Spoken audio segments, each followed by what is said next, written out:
मैं डॉक्टर प्रतीक श्रीवास्तव।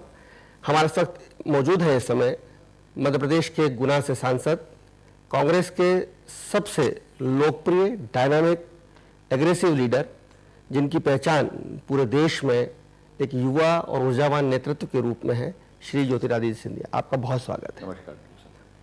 सिंधिया जी, कांग्रेस ने भले ही आपको मध्य प्रदेश में बतौर मुख्यमंत्री उम्मीदवार के तौर पर पेश किया हो या ना किया हो, बीजेपी ने लगभग मान लिया है कि अगर उनका मुकाबला किसी से है तो वो ज्योतिरादित्य सिंधिया से है। इसलिए शायद व्यक्तिगत हमले शुरू हो गए, इसलिए शायद इतिहास के पन्ने पलटे जा रहे हैं और आपके साथ साथ आपके घराने को लेकर भी बातचीत की जा रही है। आपको क्या लगता है? देखिए, मुझे तो आश्चर्य है कि जो वक्तव्य पिछले कई दिनों में और कई महीनों में मैं सुन रहा हूँ, शायद यही वक्तव्य और प्रश्न उस समय यही लोग मेरी पूजनीय दादी से उसी समय अगर पूछ लेते तो ज़्यादा उचित होता। आप भी पूछ सकते हैं आपकी बुआ जी से राजस्थान में। तो जिस समय पूरी मदद सिंधिया परिवार के मुखिया से उन्होंने ली थी, उस समय इतिहास के पन्ने तो नहीं पलटे थे, लेकिन आज पलटे जा रहे हैं। और अभी भी देरी नहीं है, जैसे आपने कहा है। अभी भी मेरी दोनों बुआएं हैं, उनसे पूछ लें, और अगर उनसे संतुष्टि में उत्तर ना मिले तब जरूर मेरे पास आएं और उन्हें पूरी संतुष्टि से मैं उत्तर दूंगा। नंबर एक। नंबर दो, विषय आज है मध्य प्रदेश की।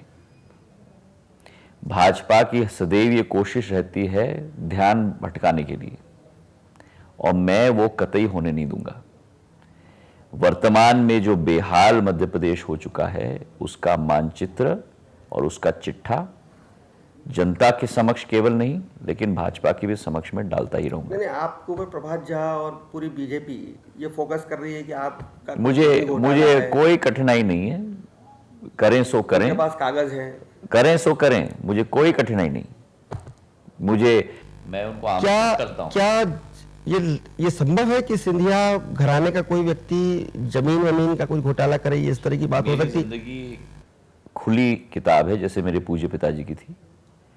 मैं उनको आमंत्रित करता हूं, जो सो करना है सो करें, लेकिन मैं उनसे डरता नहीं हूं। ना पहला डरा था, ना डरता हूं, ना भविष्य में डरूंगा। मध्य प्रदेश की असलियत जनता के समक्ष में रखता रहूंगा। क्या आपको लगता है कि बीजेपी ने ये मान लिया है, जैसे कि मैं कह रहा हूं कि आप ही एक चेहरा है सामने, मगर कांग्रेस देरी कर रही है आपका नाम लाने में या किसी और का भी नाम लाने में? नहीं, देखिए, ये मैं जरूर मानता हूं कि चुनाव अब 14 महीने दूर हैं। अब समय हो चुका है रणनीति केवल तय नहीं करना, लेकिन उस पर क्रियान्वयन करना।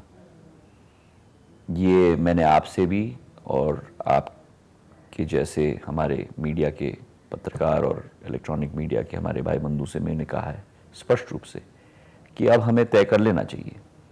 और ये भी मैं मानता हूं,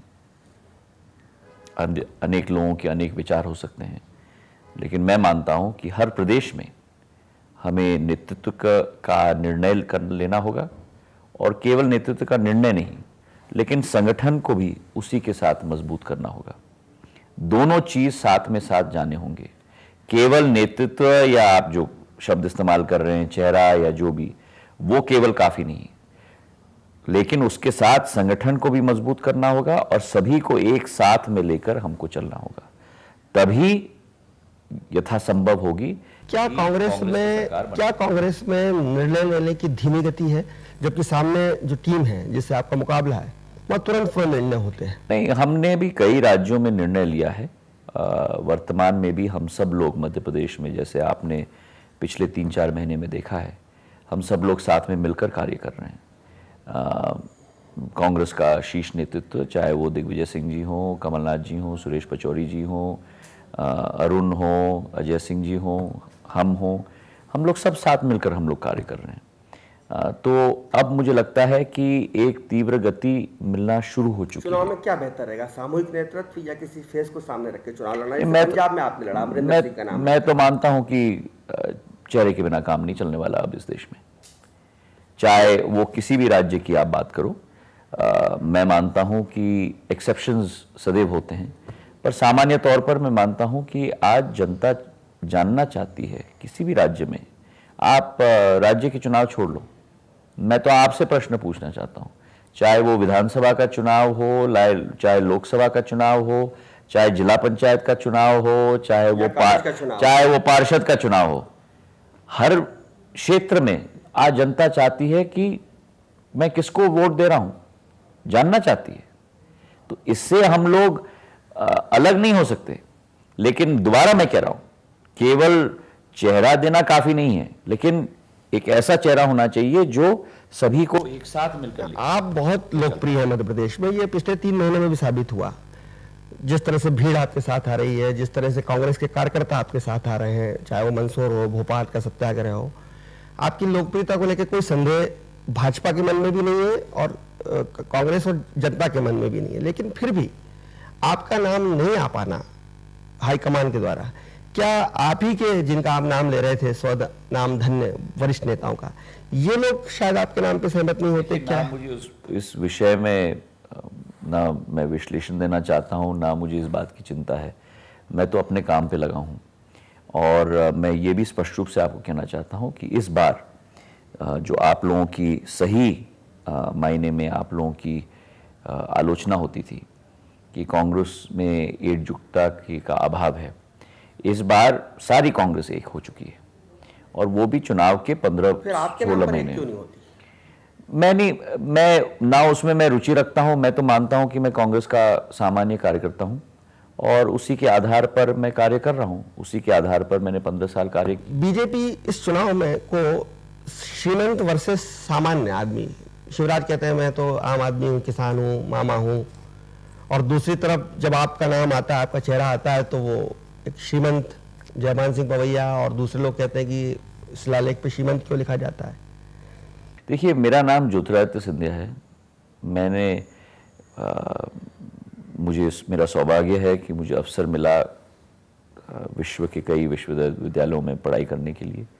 मैंने नौकरी की है, मैंने परिश्रम मेहनत किया है और मेरे पूज्य पिताजी की तरह अपने परिश्रम और मेहनत पर जो मैं हासिल कर पाया हूँ, विकास और प्रगति मैंने करने की कोशिश की है, वही मैं मानता हूं कि मेरी असली पूंजी है। आप खुद को क्या मानते हैं, श्रीमंत या सामान्य आदमी? मैं ज्योतिरादित्य सिंधिया हूं।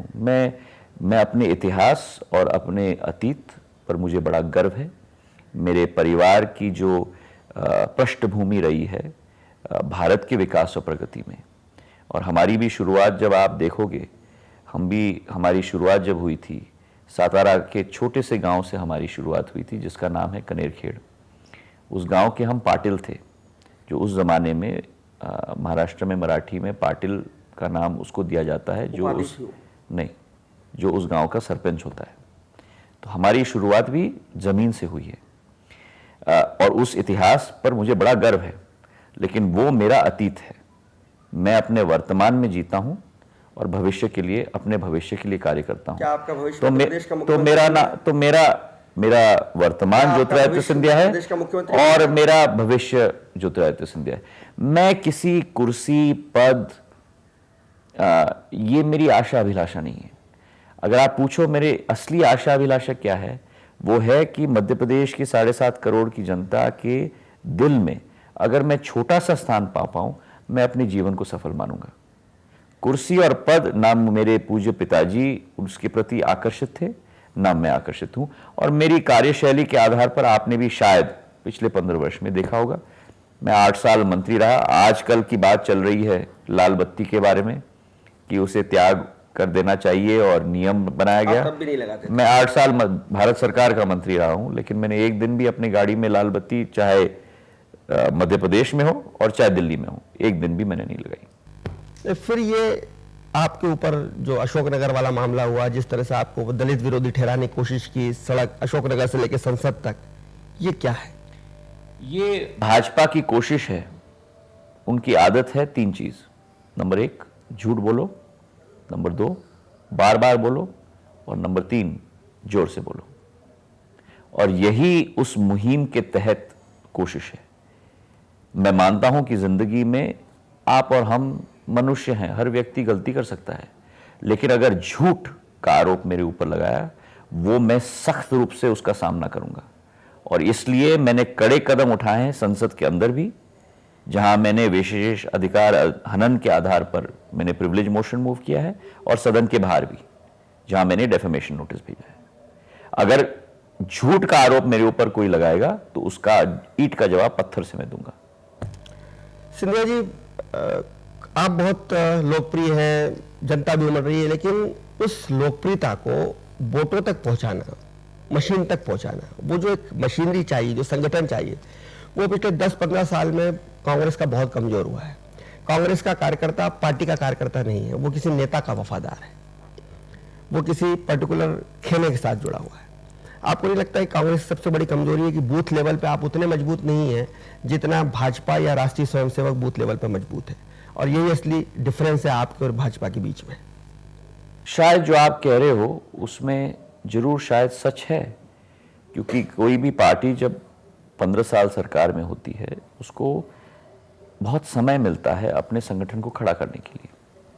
पर यह आप मत सोचना कि कांग्रेस की संगठन कमजोर है। आज भी कांग्रेस की संगठन एक एक गांव, एक एक वार्ड तक नहीं है, लेकिन एक एक घर तक आज भी कांग्रेस की संगठन है। और जिम्मेदारी और दायित्व है कि उस संगठन को दोबारा उजागर करना, उस संगठन को दोबारा ऊर्जा दिलवाना, और उस संगठन को दोबारा खड़ा करना। मैं नहीं मानता कि वह एक असंभव कार्य है, लेकिन मेहनत मशक्कत की जरूरत है, कार्यकर्ताओं के साथ खड़े रहने की क्षमता की जरूरत है। और मैं मानता हूं कि अगर कांग्रेस वास्तविकता में एकजुट है तो ये सब कार्य आसानी से संभव हो पाएंगे हमारे संयुक्त नेतृत्व में। इस बात में कोई मेरे दिमाग में या दिल में कोई कठिनाई नहीं। बीजेपी के खिलाफ आप जब मैदान में आप उतरेंगे चुनाव में, क्या मुद्दे तो मैं आपसे पूछना चाहता हूं, मध्य प्रदेश में कौन सा मुद्दा नहीं है? आप मुझे बताओ। क्या भ्रष्टाचार मुद्दा नहीं है? क्या किसान को गोलियों से भूनना मुद्दा नहीं है? या शिक्षा और स्वास्थ्य में जो बेहाल स्थिति है, क्या वो मुद्दा नहीं है? कौन सा मुद्दा आज मध्य प्रदेश में उपस्थित नहीं है? इतना है कि नदियों को भी इन्होंने खोद के छोड़ दिया। मेरे मध्य प्रदेश को जो देश का हृदय स्थल में है, उसको खंडर बना के ये छोड़ रहे हैं, खोद खोद के। ये वास्तविकता है। और आज जरूरत है मध्य प्रदेश को दोबारा सुरक्षित करने के लिए, मध्य प्रदेश को दोबारा विकास और प्रगति के रास्ते पर लाने के लिए। आप बेरोजगारी देख लो मध्य प्रदेश में। 15 साल में आप मुझे बता दो कौन सा नई इंडस्ट्री मध्य प्रदेश में लगी है, कौन से नए रोजगार के अवसर उत्पन्न हो पाए। आप पंजाब को देख लो, महाराष्ट्र को देख लो, अनेक राज्यों को देख लो, औद्योगिकरण में कितने आगे निकल गए। और आपके और हमारे मध्य प्रदेश में क्या स्थिति है? जो मालनपुर और बामोर मेरे पूज्य पिताजी ने स्थापित की थी, वो आज बंद होने पर के कागज पर आ गए। लेकिन कांग्रेस के जमाने से तो बेहतर स्थिति ना, बिजली भी मिल रही है, पानी भी है, सड़क। कहां बिजली मिल रही है? आप मेरे साथ अरे आप आइए ना मेरे साथ गांव में। क्या कहा था बीजेपी ने कि हम 24 घंटे बिजली आपको देंगे? आप गांव में मेरे साथ आइए। जो पावर सरप्लस की बात करते हैं, आज भी गांव में 8 घंटे से ज्यादा बिजली नहीं मिलती। और जब सिंचाई का मौका होगा तो पूर्ण बिजली दी जाएगी। कितने बजे? रात के 11 बजे से सुबह 4 बजे तक। तो दिन भर किसान न सोए क्योंकि खेत में काम करे, और रात भर किसान न सोए मध्य प्रदेश की पानी कृषि कर्मण अवार्ड मिल गया। मध्य प्रदेश में बम्पर पैदावार हो रही है। मध्य प्रदेश में कृषि क्रमण अवार्ड किस जादूगर के स्टेटिस्टिक्स के आधार पर दिया जाता है वो आपको और हमें मालूम है।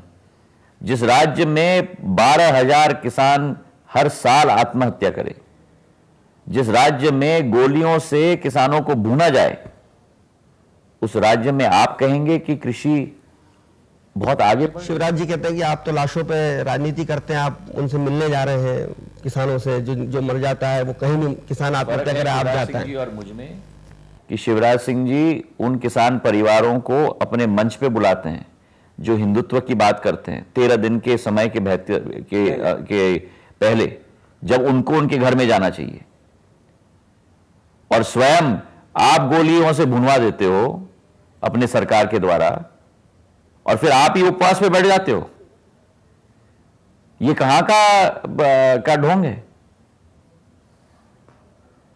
अगर उनमें नैतिकता होती तो वो तो अपना इस्तीफा दे देते।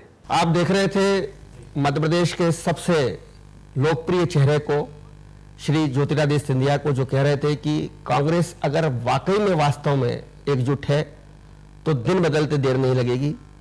वो ये भी कह रहे हैं कि वो किसी से डरने वाले नहीं हैं, चाहे कितने ही आरोप प्रत्यारोप लगे वो अपनी बात पे कायम रहेंगे।